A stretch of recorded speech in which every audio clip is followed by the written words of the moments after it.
पुराना दलहरूलाई यहाँबाट म एउटै कुरा भन्न चाहन्छु, साँच्चै तपाईँहरूको संगठन छ, साँच्चै तपाईँहरूलाई संगठनप्रति गर्व छ भने तपाईँहरू प्रतिपक्षमा बसेर सडकबाट हामीलाई खबरदारी गर्नुहोस्।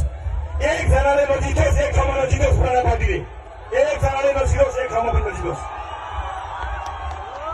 र तपाईँले आफ्नो ताकत, आफ्नो संगठनको ताकत सडकबाट देखाउनुहोस्। हामी काम गर्छौँ, हामीलाई त्यहाँबाट खबरदारी गर्नुहोस्, हामी हेर्छौँ, हामी मजाले हेर्छौँ।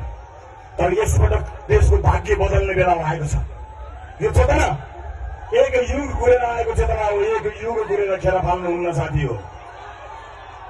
मैले कसैलाई पार्टी त्याग्नुहोस् भनेको छैन, पार्टी नत्याग्नुहोस्, पार्टी त्यही हो, चुनाव चिन्ह मात्र फेर्ने हो, सिम्पल। सम्भवतः आधीभन्दा बढी धेरै, अझ धेरै हिजो तपाईँहरूले नै यो देश बनाउनुहुन्छ कि भनेर आश गरेर बसेका मान्छे थिए। तपाईँहरूले धोका दिनुभयो, जनतालाई धोका दिनुभयो, जनतालाई धोका दिनुभयो त ठिकै छ, तर बच्चालाई गोली ठोकेर मार्नु हो, आमाको कोख मृत्याउनु हो। त्यस कारणले जनता जागेको हो, देशभर जनता जागेको छ। यो जागरणलाई परिणाममा बदल्नु पर्नेछ। म चोकचोकमा उभिएर आरोप लगाउनेहरूलाई जवाब दिएर अमूल्य समय खर्च गर्न चाहन्न। मलाई आरोप लगाउनेहरूले त धेरै आरोप लगाएका छन्, लगाउन्, म तिनलाई उठे जवाब फर्काउन्न।